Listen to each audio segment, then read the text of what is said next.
Bem-vindos a mais um vídeo do Papo do Porco. O tema hoje tem a ver com críticas à ciência que, na minha opinião, são indevidas, né? Eu inicialmente ouvi essa crítica assistindo uma palestra sobre filósofos pós-modernos e um conceito que eu achei absurdo de que a ciência teria fracassado e que a pós-modernidade seria uma resposta ou algo que surgiu após o fracasso da ciência, e ainda usando como argumento que o episódio de Hiroshima seria ou caracterizaria ou teria sido o fracasso da ciência. Eu achei assim, no primeiro momento, tão absurdo que eu não sei por onde começar a argumentação, mas eu tentei fazer um roteirinho, então vamos tentar seguir aqui uma linha de raciocínio para aos poucos ir tentando caracterizar o absurdo que pelo menos na minha opinião, é essa afirmação. O homem, desde do seu surgimento na natureza, né? No caso, eu estou admitindo uma explicação científica para o surgimento do homem, né? Então, pela evolução, ele ele vivenciou alguns momentos muito importantes no seu desenvolvimento, como espécie no planeta Terra. Eu cito aqui dois momentos marcantes, que foi o domínio do fogo, o domínio da pedra lascada, e tem um terceiro também que eu me lembrei agora, que é a roda, né? Então, não há dúvida de que a conquista do fogo representou um grande avanço para o gênero humano e para a humanidade, porque permite você se aquecer à noite, você afastar animais predadores, você poder cozinhar um alimento. Então não é porque eventualmente você pode usar o fogo ter uma utilização considerada equivocada para o fogo, para fazer, por exemplo, uma arma, ou para matar alguém, que daí eu vou considerar que o fogo é uma coisa errada, ou que o avanço representado pela conquista do fogo, pelo domínio do fogo, seja uma coisa errada ou uma coisa ruim. Então, é a mesma argumentação. A pedra lascada também representou um grande avanço, permite o homem fazer ferramentas, poder avançar na capacidade de caça e construção de objetos e fazer roupas, uma série de avanços que foram fundamentais para a sobrevivência dele, principalmente. Imagina sobreviver a uma era glacial sem o auxílio dessas ferramentas. Então não é porque eu posso fazer uma arma com a pedra lascada e matar uma outra pessoa que eu vou dizer que a pedra lascada é um erro, ou que o avanço trazido por ela seja um erro. Outro argumento a roda também, nem precisa dizer, né? Até hoje ela é muito utilizada. O avanço que ela permitiu em termos de locomoção, em termos de confecção de ferramentas, moinhos. Eu não sei exatamente, teria que pesquisar melhor, mas sem dúvida a quantidade de benefícios que a descoberta da roda trouxe são indubitavelmente muito grandes, e porque uma roda pode ser utilizada para fazer, por exemplo, um veículo de guerra, não quer dizer que a roda seja uma coisa errada ou uma coisa ruim. Então, eu acredito que com esse argumento já deu para fazer um paralelo bom de defesa dessa argumentação de que a Hiroshima foi o fim da ciência. Eu vou aqui citar alguns outros avanços mais recentes que a ciência angariou. Por exemplo, o conhecimento e a descoberta da microbiologia, né? Um dos trabalhos mais importantes foi o do Pasteur. Permitiu uma série de avanços, como o combate a doenças, a descoberta dos processos infecciosos, a necessidade de desinfetar ambientes hospitalares e de manipulação de alimentos, e toda uma série de avanços, né, que o conhecimento da existência da microbiologia permitiu ao homem. E não é porque alguém possa inventar uma arma biológica usando bactérias ou vírus que esse conhecimento não significa uma coisa importante para a humanidade. Se não fosse esse conhecimento da microbiologia, não seria possível, por exemplo, o desenvolvimento de antibióticos e de uma série de avanços que contribuíram, por exemplo, para o grande aumento da expectativa de vida do ser humano nos séculos e décadas recentes. Eu devo falar até mais sobre isso mais à frente. Um outro avanço importante científico que eu posso citar, mais recente ainda, diz respeito ao conhecimento da estrutura da matéria.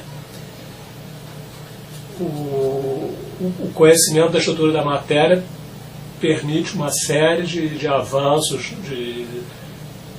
no desenvolvimento de diversos aparatos científicos, o desenvolvimento da eletrônica, basicamente tudo que existe hoje de avanço tecnológico teve a sua origem, né, nesse maior conhecimento da estrutura da matéria, da estrutura atômica, das partículas subatômicas.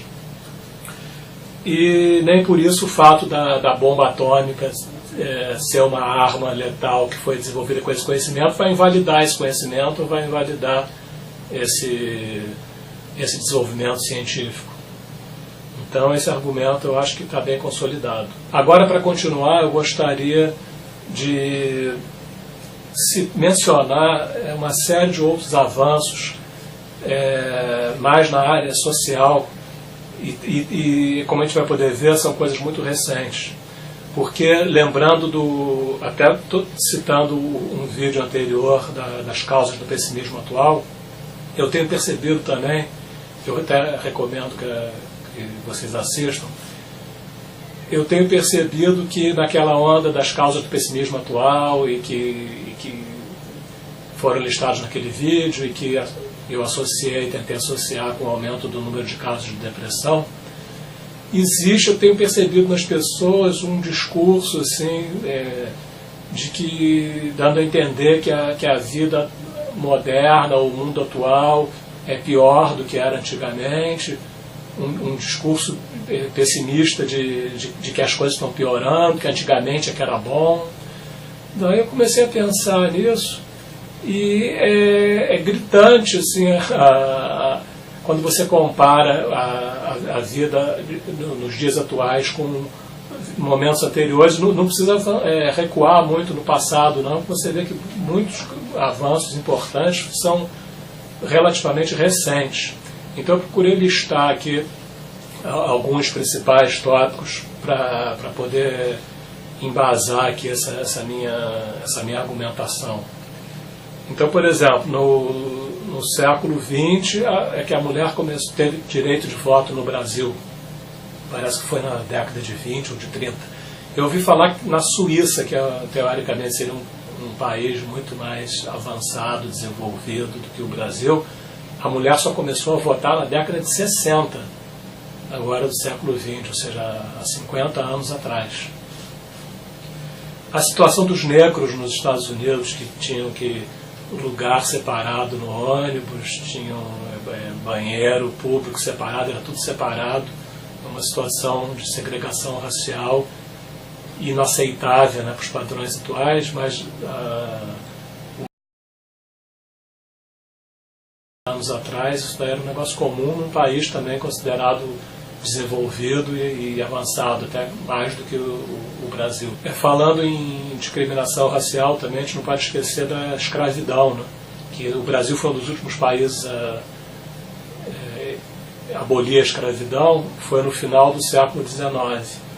Mas recuar um pouco no tempo, início do século XIX, nos séculos anteriores, a escravidão era totalmente aceita, sempre foi aceita ao longo da humanidade como uma coisa natural, e hoje em dia a gente considera uma coisa inaceitável. Então isso representa um grande avanço e que não tem nada a ver com um avanço científico, é um avanço social.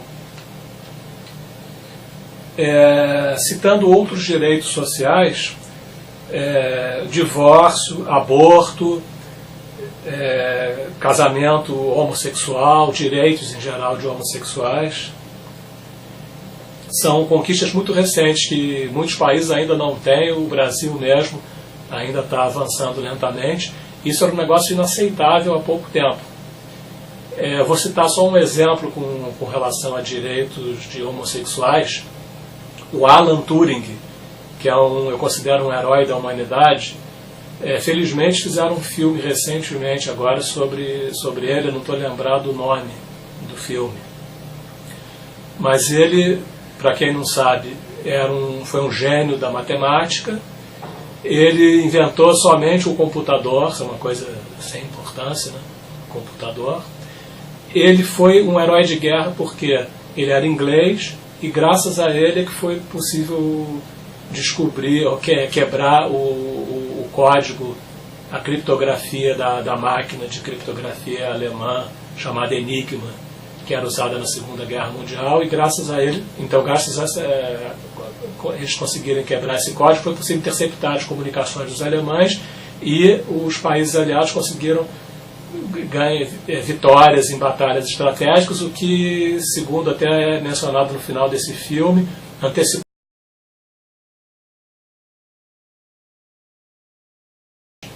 que graças a ele deixaram de se perder, né? Quer dizer, se a guerra durasse mais 3 anos, a quantidade de mortos, que parece 50 ou 60 milhões na guerra, teria sido muito maior. Então, por isso, ele além de ser um gênio da matemática e ter inventado o computador, ele ainda, e graças foi com o computador que ele inventou que foi possível quebrar esse enigma, o código da máquina Enigma. E ele ainda foi um herói de guerra. Então, olha quanta coisa uma pessoa, para uma única pessoa. Mas como ele era homossexual, e veja só, a gente está falando da Inglaterra, que é um dos países mais avançados do mundo, na época do pós-guerra, quer dizer, década de 40, tem 70 anos atrás. Ele tinha a opção ou se submeter à castração química, por ser homossexual, era proibido.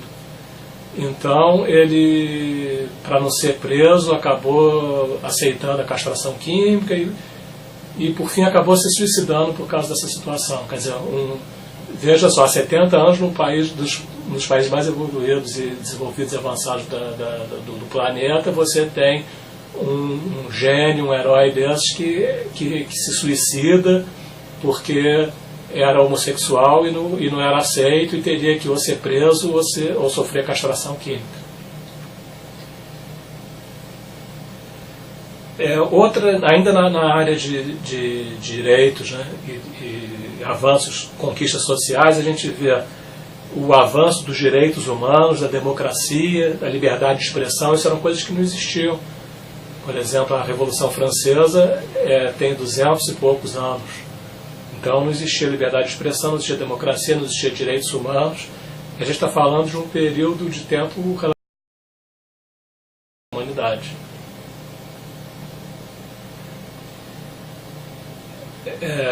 Aqui eu listei também área científica fundamentais e inquestionáveis comparando os tempos atuais com, por exemplo, 100 anos atrás. A existência de antibióticos e anestesia. Imagina como é que não seria uma extração de dente ou uma cirurgia simples, que hoje em dia é totalmente indolor, isso há 100 anos atrás, o terror que não era. E o antibiótico, as pessoas morriam com grandes nomes da humanidade, morreram com 30 e poucos anos, porque tiveram uma infecção, alguma doença que hoje em dia é corriqueira e não havia um antibiótico e morreram por causa disso. outros avanços diretamente relacionados aos avanços científicos. O gritante aumento da expectativa de vida do ser humano, né? Eu vi um gráfico outro dia, a expectativa de vida aumentou muito, e é muito recente isso. Parece que antes do século na faixa de 40 anos, e depois, ao longo do século XX, ela já praticamente dobrou, né? Se você comparar com períodos anteriores, ela ainda era menor. E, obviamente, contribuiu para isso a diminuição da mortalidade infantil, graças a antibiótico, vacina, que é um negócio importantíssimo que eu esqueci de falar. Então, você com remédios, antibióticos, vacinas, aumenta, quer dizer, as pessoas, além de diminuir a mortalidade infantil, você também evita que pessoas adultas morram precocemente por causa de uma doença que hoje em dia é tratada facilmente.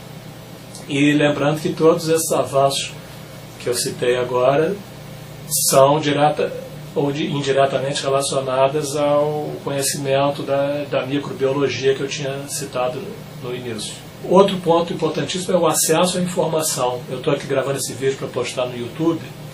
Hoje em dia, a gente tem praticamente de graça todo o conhecimento da humanidade através da internet, de canais como o YouTube ou o Google. É só questão de você saber o que quer e com o mínimo de esforço você consegue fazer uma pesquisa e você tem acesso a praticamente todo o conhecimento da humanidade. Imagina grandes nomes do passado, grandes sábios do passado, de diversas áreas como filosofia, ciência, se vivessem nos dias atuais, como eles não ficariam maravilhados com essa oportunidade de ter todo o acesso a todo esse conhecimento. Quer dizer, não só a quantidade de conhecimento que existe hoje é muito maior do que existia antigamente, como também a forma de acesso é muito fácil, porque, por exemplo, há 200 anos você já tinha muitos conhecimentos, mas estavam em livros de difícil acesso, em bibliotecas. Antes da época da imprensa, então, nem falar, né? E agora, além do conhecimento que cresce exponencialmente, está cada vez maior, o acesso é muito fácil. E então eu fico imaginando um pensador, um sábio desse do passado vivendo hoje, vendo que a população tem esse acesso ao conhecimento disponível e não dá valor. Se você for ver as estatísticas de visualização do YouTube, é vergonhoso, né? O Justin Bieber dormindo lá tem 1 milhão diversos milhões de visualizações, enquanto canais de divulgação de conteúdo geralmente ficam na faixa dos milhares, né? Então, isso é meio que um desperdício, né? No momento em que nunca existiu tanto conhecimento, tanto acesso ao conhecimento, as pessoas também aparentemente não aproveitam e não dão o devido valor. É uma pena. E eu falei das partes boas e as partes ruins, né? As críticas que eu ouço falar geralmente têm a ver com violência, eu particularmente, eu confesso que eu tentei listar, assim como eu listei os pontos positivos, né, que melhoraram, comparando agora com o passado, eu tentei listar aspectos que tivessem piorado. E eu confesso que o principal ponto que é mais assim incontestável, que realmente me chamou a atenção, são diferentes aspectos que, no fundo, estão todos relacionados à poluição, assuntos ambientais e coisas correlatas à escassez de recursos, problemas ambientais, poluição, etc. Que realmente eu concordo que antigamente não tinha, porque também você não tinha era uma vida, por exemplo, se você comparar lá os índios, né, da época do descobrimento do Brasil, uma sociedade muito caçadora, coletora, muito uma vida natural, então é natural que não haja esse tipo de problema de poluição. E assim, um aspecto importantíssimo que eu esqueci de falar, essa melhoria na qualidade de vida e nas condições de vida que os avanços científicos propiciaram nas últimas décadas, nos últimos séculos, foi responsável por um aumento drástico na população da população da Terra, no número de habitantes. Eu tinha falado aqui no aumento da expectativa de vida e na diminuição da mortalidade infantil. O gráfico de aumento da população do planeta é impressionante. Você tinha o primeiro bilhão foi atingido, acho que no final do século XIX, e depois, somente no século XX, o segundo bilhão. Depois teve um período em que é praticamente 1 bilhão a mais a cada 13 anos. Então, essa prosperidade, essa fartura só foi possível porque o desenvolvimento científico permitiu isso, senão as pessoas continuariam morrendo como anteriormente, a população não ia poder aumentar nesse ritmo que foi verificado nas últimas décadas. E como consequência disso, também isso aí daí há que se fazer uma crítica ao modelo capitalista, né, de estimular o consumo cada vez maior, e daí o aumento da população é uma maneira de você poder aumentar a produção e o consumo. E é claro que isso daí teria que trazer consequências que eu estava falando, né, do ambientais e de poluição. Mas isso é um problema relativamente recente e que a ciência já está se dedicando a buscar causas, a consciência ambiental já melhorou muito e as técnicas científicas, as tecnologias de redução de poluição e de alguma forma reverter esse quadro já existem e tendem a aumentar, e eu imagino que num futuro maior, num futuro próximo, esse problema relativo à poluição deve ser ou solucionado, ou mitigado, ou amenizado. Eu me lembro agora eu vi uma vez que no início do século XX, eu acho que em Nova York, um dos maiores problemas era a quantidade de cavalos e eles tinham umas estimativas de que se a população continuasse crescendo naquele ritmo e a quantidade de cavalos, a quantidade de estrume acumulado nas ruas ia ficar não sei quantos centímetros de estrume em todas as ruas, que ia ser intransitável, que a cidade ia colapsar. E a gente viu que nada disso aconteceu porque o próprio desenvolvimento surgiu o automóvel e com isso a poluição do cavalo deixou de existir. Hoje em dia a gente tem a poluição dos combustíveis fósseis, mas a própria ciência provavelmente vai encontrar soluções ou alternativas ou de combater essa poluição, ou então de gerar uma outra tecnologia que não use mais esse tipo de combustível, que não provoque mais essa poluição. Em termos de violência, eu acho que é mais saudosismo, né, que as pessoas falam, antigamente, hoje em dia está muito violento, mas a gente lembra que há 70 anos teve a Segunda Guerra Mundial com 60 milhões de mortos, então a gente fala de violência, talvez a violência urbana, de aglomeração de pessoas em grandes metrópoles, e também já ouvi falar que é mais em países não desenvolvidos, porque eu já ouvi falar que nas metrópoles de países desenvolvidos a violência urbana tem caído. Então a gente aqui que vive em Rio e São Paulo, como é uma metrópole de um país subdesenvolvido ainda, em desenvolvimento, a gente fica com essa impressão que a gente tem muita desigualdade social, mas eu acho que é mais efeito da aglomeração de pessoas do que o modo de vida seja mais violento do que era antigamente.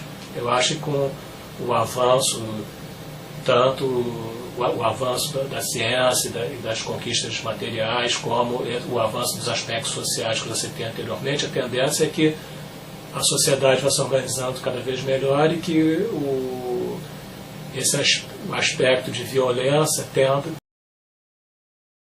impressão que eu tenho, que já está sendo verificada em países desenvolvidos. Então é isso aí. Eu acho que o saldo aqui foi bem favorável aqui a vida atual é melhor do que a vida no passado, né? Eu listei esse aspecto da violência e o aspecto da poluição, que são aspectos reversíveis, e as grandes conquistas que eu mencionei, eu acho que são irreversíveis e que ninguém está com vontade de voltar a viver numa época que não havia acesso à cultura, liberdade de expressão, direitos humanos, antibiótico, anestesia, vacina. Então, eu acho que ficou aqui bem claro que a ciência não fracassou. Então, voltando ao mote inicial da conversa, aquele argumento de que Hiroshima representou o fracasso da ciência e que agora, na era pós-moderna, o homem está buscando um novo paradigma porque a ciência fracassou, a religião fracassou, a razão fracassou e as pessoas estão perdidas sem saber para onde ir. Eu acho que é uma conclusão precipitada e a tendência é a qualidade de vida cada vez melhorar mais, e os desafios dos cientistas sociais é justamente avançar cada vez mais nesses aspectos sociais e em termos de ética, política e vida em coletividade, né? Então, nesses assuntos ainda há muito por avançar, mas a gente, comparando com o passado recente, a gente já vê que já avançou muito, né? Mas ainda tem muito por avançar. Principalmente alguns países ainda têm muita desigualdade social. Já tem diminuído bastante, né? Eu acho, inclusive, talvez fosse até tema para um outro vídeo, né? Abordando o dilema político aí, né? de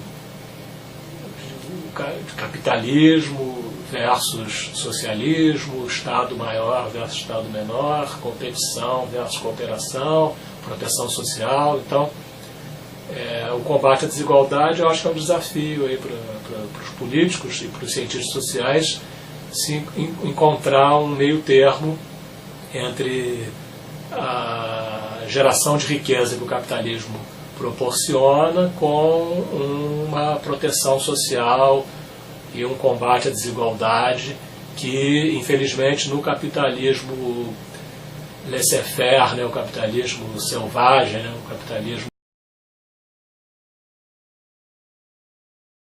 ele tende a ser um capitalismo selvagem e no qual não há proteção social, há tendência de aumento de desigualdade e concentração de renda, o que não é bom. Se você olhar em termos de toda a sociedade, eu acho que isso não é bom para ninguém, né? Porque você, numa sociedade desigual, mesmo que você esteja do lado dos privilegiados, você vai acabar sofrendo dos problemas causados por essa desigualdade. Então, eu creio que uma sociedade com menos desigualdade seja melhor para todos. Mas isso é assunto para outro vídeo, eu já estou me adiantando aqui. Então, estamos encerrando aqui esse vídeo que falou sobre essas críticas, na minha opinião, injustas aos avanços científicos. E é isso aí. Com isso a gente termina mais um Papo do Porco. Até o próximo.